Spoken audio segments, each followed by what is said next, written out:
What's up? What's up? Welcome back to TaMedia Matters, the podcast where we dive deep into the intersection of media, politics, and society. This is Michaela. This is Chelsea. This is Kai. One of the most requested topics on our podcast is the article entitled Marcos and the Media, Platitudes, but What Else Again? By Jello Gonzalez. This piece critically examines President Ferdinand Marcos Jr.'s relationship with the media, particularly in light of his administration's approach compared to his predecessors. It also discusses the current state of press freedom in the Philippines under the Marcos administration. So let's kick things off with the first major argument: President Ferdinand Marcos Jr.'s softer approach towards the media compared to former President Duterte. What are your thoughts on this? It's an interesting point. While a friendlier tone is a positive change, we must question its effectiveness.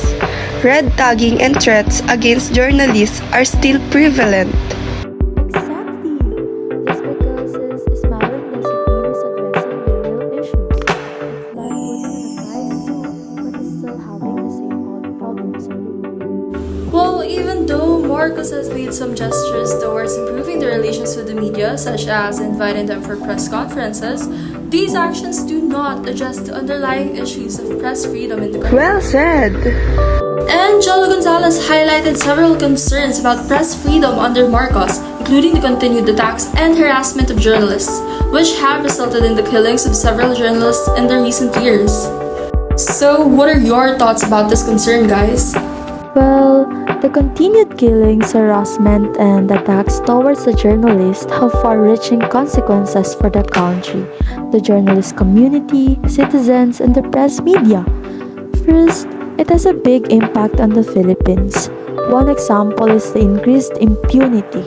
The failure to investigate those responsible for the killings of journalists creates a climate of impunity, which discourages the families of the victims from seeking justice. I believe that this limits the citizens' access to vital information that could impact their lives. Another highlight topic on this article is the passage of laws that restrict press freedom, such as the Cybercrime Prevention Act of 2012 and the Anti-Terrorism Act of 2020. Do you guys agree with the passage of this law? I personally do not agree on this, as it restricts press freedom. A free and independent society is crucial for a democratic society. Limiting press freedom erodes democracy and can lead to increased corruption and human rights violations. Another thing, guys, the use of government propaganda and disinformation to discredit critical media outlets in our country has become a significant issue as mentioned in this article. Moving on, the article raises concerns about media consolidation among Marcos' political allies, particularly the Romualdez clan. This is significant because it can lead to biased reporting. This is a big deal. The article raises concerns about how this consolidation can skew reporting and undermine journalistic independence. If political figures control media outlets, it undermines journalistic independence. It would be great to explore how this consolidation impacts public trust in the media. Right? Speaking of trust, let's talk about disinformation campaigns. The article highlights how the Marcos family has benefited from these tactics during election season. Oh, do they ever? The hypocrisy of promoting media literacy while benefiting from misinformation is glaring. It's like saying, don't eat cake while you're shoving it down your throat. And while we're at it, it would be great if the article provided more concrete examples of these disinformation tactics during the elections. One of the disinformation tactics during the elections includes fake accounts, bots, and trolls. This can lead to the spread of misinformation and disinformation. This account can rapidly disseminate false or misleading information. Other than that, false accusation on the other candidate leads to damaging reputations. For sure. Now on to promises of transparency. Marcos claims he's committed to it, which sounds great on paper, but actions speak louder than words. Exactly, but actions speak louder than words. The article points out that access to information is still restricted. More example of these transparency failures would really strengthen that critique. Access to information has been restricted, further with requests from media outlets often denied, such as inquiries about government expenses during foreign trips.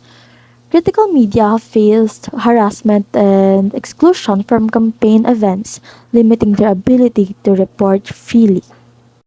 Additionally, Marcos has avoided engaging with the critical media sources while favoring more compliant outlets, undermining accountability.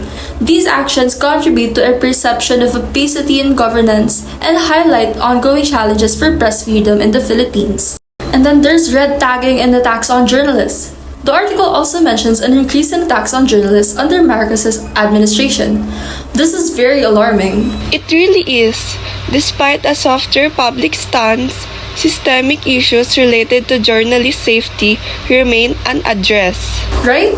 While democratizing access to information is important, favoring hyper-partisan voices over independent journalism is dangerous. Finally, we must address the ongoing impunity in journalist killings during Marcos' term.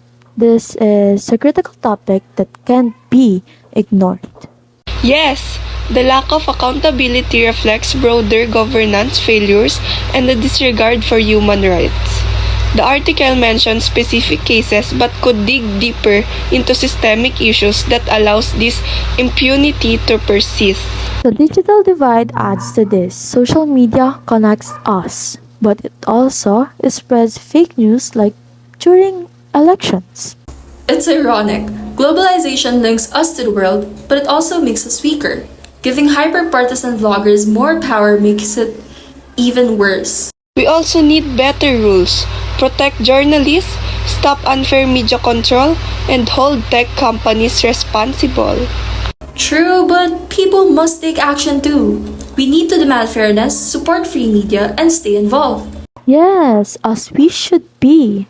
That's it for today's podcast. Thanks for tuning into TaMedia Matters. Don't forget to subscribe and join us next time as we continue exploring the world of media and its impact on society. As we end this with a hashtag Tama para sa tama.